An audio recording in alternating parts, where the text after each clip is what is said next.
오늘 14장에는 무익한 후회가 두 번 반복이 되어 나옵니다. 오늘 출애굽기 14장 안에 나오는 무익한 해로운 두 번의 후회는 첫 번째 바로의 후회입니다. 바로는 이집트 제국의 왕이었죠.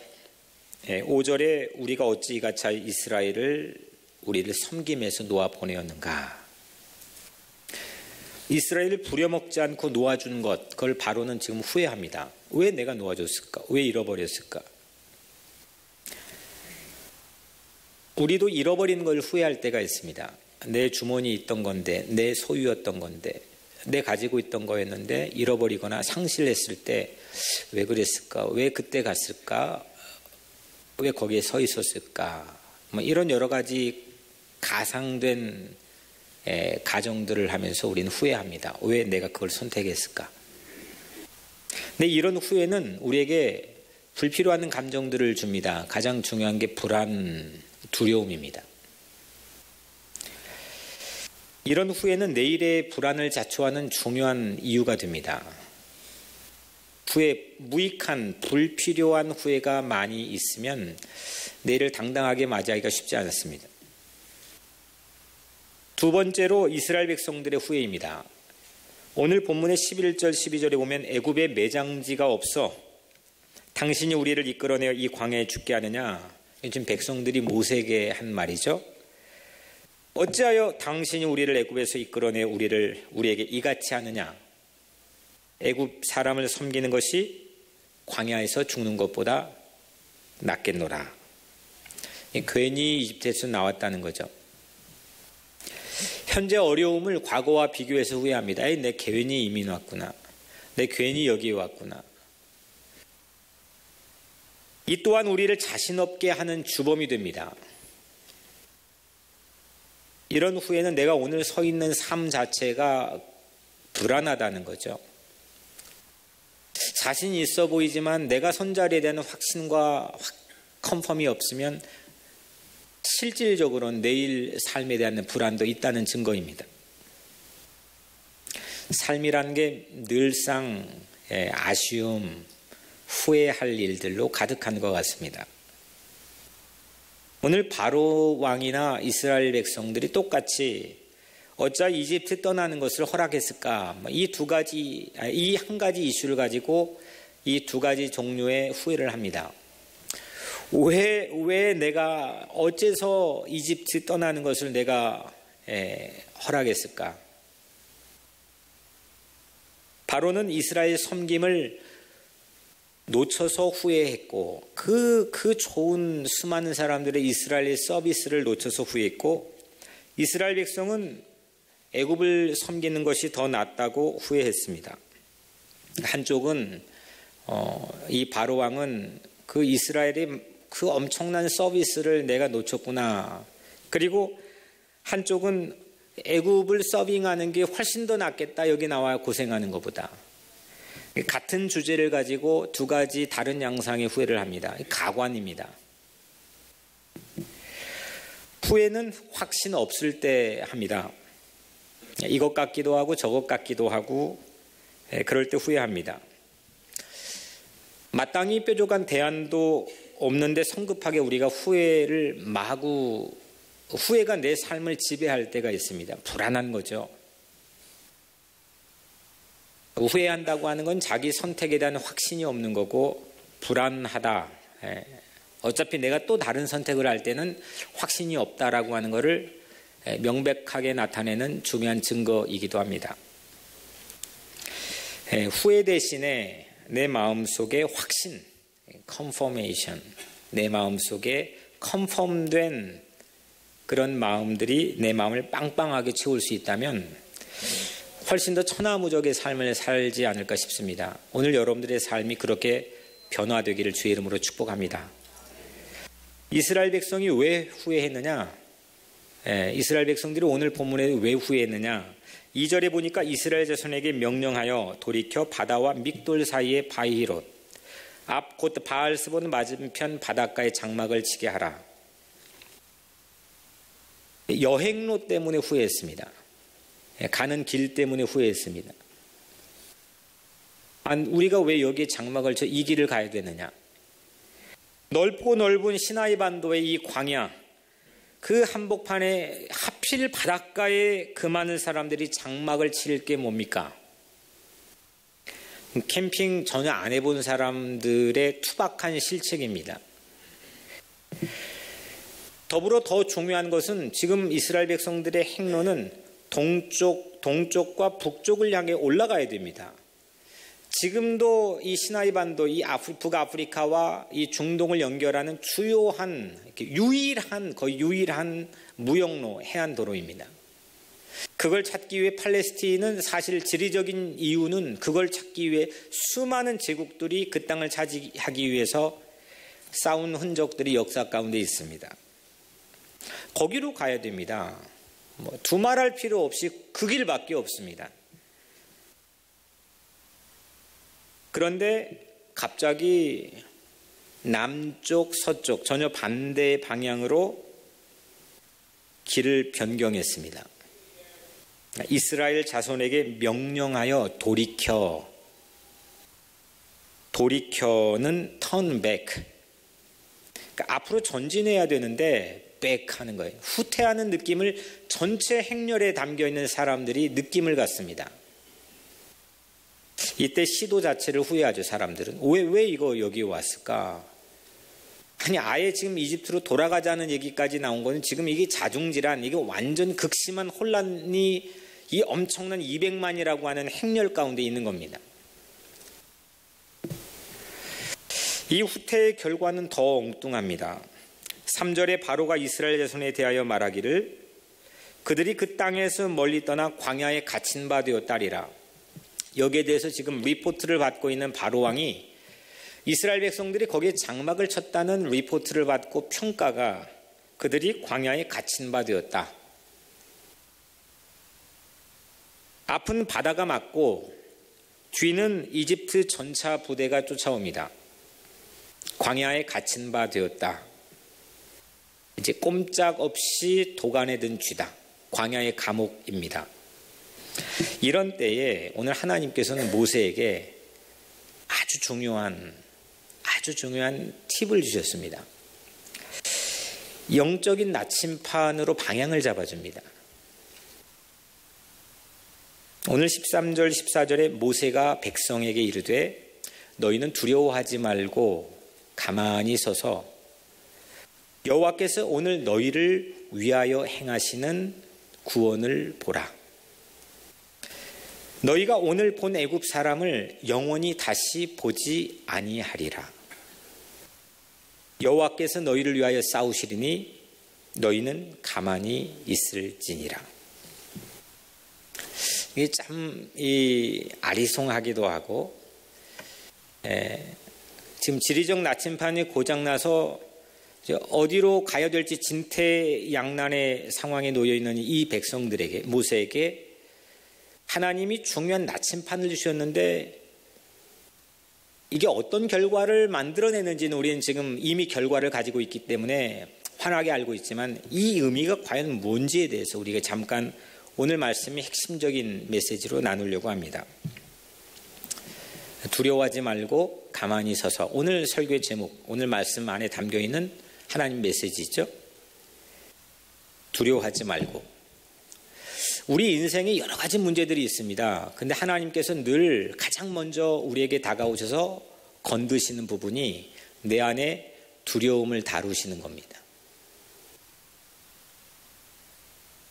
멀쩡하게 괜찮은 폼 잡고 우리는 살아가는 것 같지만 세상에 예외 없이 모든 사람들의 마음속에는 두려움이라는 게 있습니다. 불안이 있습니다. 이로 인해서 우리는 과거에 대한 선택을 후회하기도 합니다. 그 두려움을 가지고는 아무것도 하지 못합니다. 먼저 하나님께서 우리에게 제시하는 가장 중요한 전략은 두려워하지 말고입니다. 어떻게 두려워하지 말고 할 수 있느냐? 나도 그리 두려워하지 않고 살아가고 싶은데, 나도 불안하지 않고 살고 싶은데 어떻게 하면 되는 거냐? 하나님은 여호수아에게도 또 예수님도 복음서 안에 수차례 수없이 반복해서 두려워하지 말라. 두려워하지 말라. 이 부분을 아주 중요한 이슈로 우리 각자의 삶이나 공동체, 이 시대에 오셔서 건드셨는데 어떻게 하면 두려워하지 않을 수 있느냐. 그 두려움을 쫓는 하나님의 유일한 방법, 그 유일한 방법이 오늘 말씀 안에 담겨 있는데 두려워하지 말고 가만히 서서. 가만히 서라. 이걸 2번이나 반복해 말씀했습니다. 너희는 두려워하지 말고 가만히 서서. 또 여호와께서 너희를 위하여 싸우시리니 너희는 가만히 있을지니라. 후회라고 하는 게 대부분 성급한 우리 분주함에 기인할 때가 많습니다. 성급해서 쏟아버리는 말, 그것 때문에 우리가 집에 와서 밤에 잠을 자다 후회할 때도 있습니다. 성급하게 분주하게 움직인다고 하는 것은 사실은 우리 각자의 무언가 불안함이 있다고 하는 증거일 수도 있습니다. 그러면 가만히 서라, 가만히 서고, 이 말은 아픈데 약도 사 먹지 말고 병원도 가지 말고 가만히 있으라, 절대 이런 말씀의 의미는 아닙니다. 가만히 서라고 하는 이 작은 이거 하나님의 말씀이거든요. 신의 명령입니다. 제안이 아닙니다. 이 말씀 안에는 어마어마한 놀라운 이 에너지가 있고, 이 놀라운 세계를 움직이는 파워풀한 하나님의 의미가 담겨 있습니다. 가만히 서라. 너희는 두려워하지 말고 가만히 서서. 그 가만히 서는 게 뭐냐? 가만히 서서 여호와께서 오늘 너희를 위하여 행하시는 구원을 보라. 가만히 서는 것은 아무것도 하지 않고 가만히 서 있는 게 아니고, 오늘 나를 위해 하나님께서 행하시는 일들을 보는 것, 이것이 하나님께서 가만히 서라는 의미입니다. 홍해나 전차부대가 앞뒤로 가로막혀 있습니다. 그러면 사람들은 그 이슈를 봅니다. 그 거대하고 그 막강한 파워들의 우리의 마음을 홀라당 다 빼앗겨 버립니다. 지금 트럼프 행정부가 여러 가지 이슈들을 가지고 우리를 도전해 오고 있는데, 사람들은 그 이슈의 모든 마음들을 빼앗겨 버리기 쉽습니다. 홍해나 전차부대를 보지 않고 내 마음을 정중동 잡는 것, 이것이 두려워하지 않을 수 있는 방법일진데 이게 무진장 어렵다는 것, 우리는 다 알고 있습니다. 홍해나 전차부대를 보지 않고 그래서 하나님을 보는 것, 하나님이 행하시는 일을 보는 것, 하나님이 움직이시는 그 동선의 거리들을 보는 것, 이것이 가만히 서는 것의 의미입니다. 앞뒤를 보면 뭔가를 해야 됩니다. 보이는데 뭘 안 할 수 있겠습니까? 때로는 아무것도 하지 않고 가만히 있는 게 세상에 가장 어려울 때가 있습니다. 아무것도 하지 않고 가만히 있는 것. 모세를 통해 제시한 하나님의 첫 번째 중요한 광야 훈련은 그래서 가만히 서는 것입니다.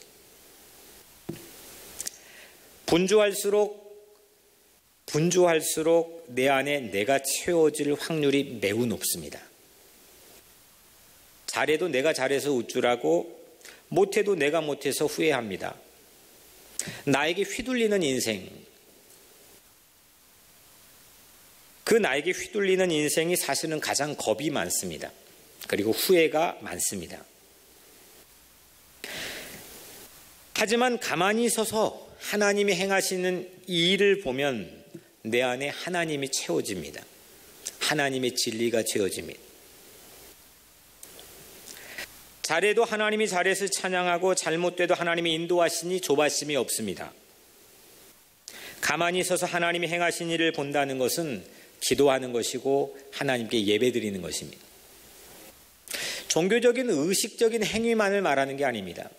독일의 보네퍼는 히틀러 나치 정권 하에서 목숨을 걸고 우리에게는 많은 윤리적인 문제를 안겨줬습니다. 히틀러를 암살하기 위해서 목사가, 신학자가 조직을 만들고 그 조직을 운영했는데 이게 윤리적으로 맞느냐 틀리느냐. 가만히 있다고 하는 것은 역사를 바라보면서 가만히 있자는 게 아닙니다. 하나님이 행하시는 일을 보는 겁니다. 그 하나님이 행하시는 놀라운 진리의 궤적을 보는 겁니다. 그리고 역사 가장 깊은 곳까지 참여할 수 있는 용기를 갖게 됩니다. 나만 아는 사람, 내 삶만 들여다보고 사는 사람, 하나님이 행하시는 일을 보지 못하고 나의 휘둘린 인생을 살아가는 삶, 그 사람의 삶은 실질적으로는 매우 겁이 많을 확률이 많고 후회가 많을 확률이 많습니다. 기도할 때 우리가 움직일 수 있는 게 뭐가 있겠습니까? 기도할 때 못 움직입니다. 예배 드릴 때 뭔가를 하는 사람도 있기도 합니다. 하지만 기도할 때나 예배 드릴 때 우리는 아무것도 할 수가 없습니다. 다만 하나님이 행하시는 일을 볼 뿐입니다. 그래서 가만히 서는 것은 두려움을 이기는 것. 두려워하지 말고 가만히 서서. 이 설교 제목을 바꾸면 가만히 서면 두렵지 않다는 겁니다. 홍해 이 오늘 본문의 기적을 보고 이게 자연현상이었다 아니면 기적이었다 소모적인 논쟁을 하는 사람이 많습니다. 무엇이었던 만약 무릎 높이의 물이어서 혹자는 이게 정말 무릎 높이의 물이어서 이 갈대바다를 이 많은 이스라엘 백성들이 건넜다라고 해석하기도 합니다. 혹자의 말처럼 만약 무릎 높이의 물이어서 건넜다 치면 거꾸로 거기에 빠져 죽은 이집트 전차 부대는 고작 무릎 높이의 물에 몰살했단 말입니까? 그 수없는 사람, 그 단련되고 훈련받은 수없는 사람들이 그 무릎 높이 물에 몰살했다는 건 상식적으로 아이러니입니다. 물이 깊든지 무릎 높이든지 어차피 두려워하면 아무것도 못합니다. 당시 출애굽한 200만 명의 사람들이 한 줄로 행진한다면 길이가 200마일이라고 하는 계산이 있습니다. 만 명이 1마일, 그러니까 만 명이 1마일 안에 줄 선다는 건 충분히 상식적인 얘기입니다. 그때 이스라엘 백성들의 200만 명 대열이 쭉 한 줄로 서면 200마일 정도 된다. 엄청난 길이입니다. 일이 많은 사람이 하룻밤 사이에 불과 하룻밤 사이에 100마일 정도의 홍해바다를 횡단할 수 있다? 그 무릎 높이의 물에서 걷는다는 것도 이건 불가능한 일에 가까웠습니다. 마른 땅에 걸어가도 쉽지 않은 일입니다. 가만히 선다는 게 뭐냐? 이게 우리 이성적이고 납득 가능한 상식적인 논리에 맞느냐? 이걸 따지는 것이 아닙니다. 가만히 선다는 것은 하나님이 행하신 일을 보는 겁니다. 사람 입장에선 기적이었겠지만은 하나님 입장에선 이런 모든 일들이 상식입니다.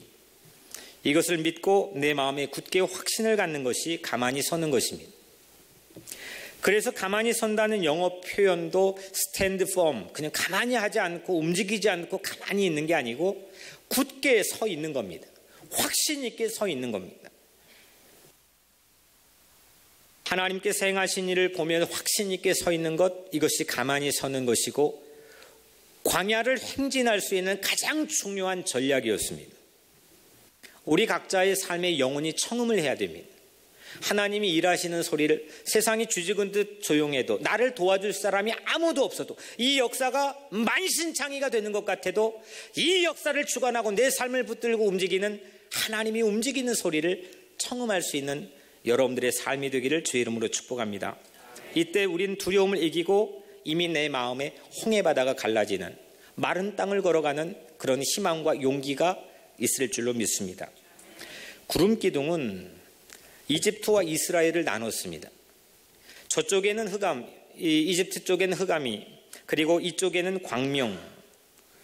이스라엘이 분주하지 않았습니다. 가만히 있었습니다. 그런데 그때부터 천사들이 바빴습니다. 내가 바쁘지 않고 하나님이 바쁜 인생, 이것이 가만히 서는 인생의 삶의 축복입니다. 드디어 홍해를 마른 땅처럼 건넜습니다. 이집트 전차 부대도 뒤따라 건넜습니다. 그런데 그들이 이번에는 갈팡질팡했습니다. 24절 25절에 새벽에 여호와께서 불과 구름 기둥 가운데서 애굽 군대를 보시고 애굽 군대를 어지럽게 하시며 그들의 병거 바퀴를 벗겨 달리기가 어렵게 하시니 애굽 사람들이 이르되 이스라엘 앞에서 우리가 도망하자. 여호와가 그들을 위하여 싸워 애굽 사람을 치는도다. 하나님이 일하셨습니다. 하나님이 움직이셨습니다. 이 뭘로 설명할 수 있겠습니까? 이집트 보기에도 이스라엘이 광야에 갇힌 바 되었던 상황이었는데 이제는 이스라엘 보기에 이집트가 홍해 한가운데 갇힌 바 되었습니다. 하나님은 늘 이런 주님의 일하시는 역사를 움직이는 방법으로 이 역사를 주관하고 계십니다. 누가 후회했습니까? 후회했던 이스라엘 가만히 서서 무엇을 보았습니까? 31절 이스라엘이 여호와께서 애굽 사람들에게 행하신 그 큰 능력을 보았으므로 백성이 여호와를 경외하며 여호와와 그의 종 모세를 믿었더라. 이스라엘은 가만히 서서 두려워하지 않았을 때 하나님께서 행하신 큰 능력을 보았습니다. 그때 하나님을 경외하고 모세를 믿게 되었습니다. 예수님은 회당장의 딸이 죽었을 때 예수님이 회당장에게 말씀했습니다. 두려워하지 말고 믿기만 하라. 예수님도 동일한 말씀을 마가복음 5장에서 했습니다. 두려워하지 말고 믿기만 하라. 이건 무력한 약자가 취할 수 있는 최선의 방법으로 가만히 있는 것, 곰이 오면 움직이지 않고 가만히 있는 것, 그런 약자가 취할 수 있는 방법이 아닙니다. 가장 세상을 움직일 수 있는 강한 방법이라고 하나님께서는 우리에게 말씀합니다. 딸 시신이 있던 영안실에 곡소리가 가득했습니다. 회장당의 딸이 죽었습니다. 예수님이 말씀합니다. 이 아이가 죽은 것이 아니라 잔다. 이건 두려움이 있어가지고 할 수 없는 고백입니다. 두려움의 자취가 없이 하나도 눈꼽만큼도 없이 전부 소멸된 자의 고백입니다.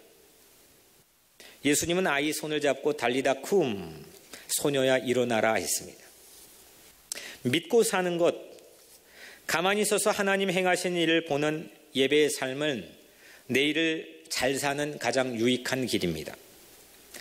나를 두렵게 하는 모든 것들인 이집트의 전차부대, 무기, 군인들, 오늘날 세상의 권력과 세상의 탐욕의 눈이 멀어 약자를 괴롭히고 밀어내는 이 참혹한 역사적 현실 앞에서 내 삶을 위협해오는 모든 것들을 바다 저 깊이 수장해버릴 수 있는 힘은 오직 하나님에게서만 온다는 것이 믿음입니다. 가만히 서서 하나님을 예배하고 하나님께 기도하고 이때 승리는 우리의 것이 될 줄로 믿습니다. 내 안에서 예배가 살면 하나님의 행하시는 일이 보여지지만 내 안에 예배가 시들해지면 사람들의 위협이 보입니다. 마틴 루터 킹을 따라서 이번에 휴가를 다녀왔습니다. 그 흔적을 되짚어 보았습니다. 마틴 루터 킹이 했던 고백이 있습니다. 저 잔악한 차별을 하는 저 물결들을 보면은 마음이 소스라치게 놀란다는 겁니다. 하지만 만군의 주의 세상을 주관하는 하나님을 보기에 하나님이 행하시는 그 일을 믿기에 그 원수를 사랑하고 그 원수들과 함께 새로운 공동체를 꿈꿀 수 있는 희망을 선포했다는 겁니다. 이스라엘에겐 애시당초 모든 사방팔방이 홍해였습니다. 이집트에서도 홍해였습니다. 나와도 홍해였습니다. 모든 게 불투명했습니다. 광야에 내몰린 것조차도 한 발 한 발 모든 것이 홍해입니다. 바다만 홍해입니까? 광야에서 먹고 사는 모든 것이 불안과 걱정을 양산하고 급기야 마음의 두려움을 채워줬습니다. 아무것도 선택하지 못하게 하고 선택한 모든 것들을 후회하게 했습니다. 하나님께서 사랑하는 여러분, 하나님께서 메시지를 사랑하는 여러분들에게 이 시간 주셨습니다. 지난 날을 후회하지 마십시오. 이집트 떠난 것을 허락했다는 후회보다 가만히 서서 하나님 행하시는 난류한 구원을 보지 못했다는 불신의 삶을 회개하십시오. 확신 없이는 우리는 어디에서도 갇힌 바 된 수감생활 뿐입니다. 감옥에서도 자유로운 용기 있는 삶을 사는 것이 믿는 자의 삶입니다.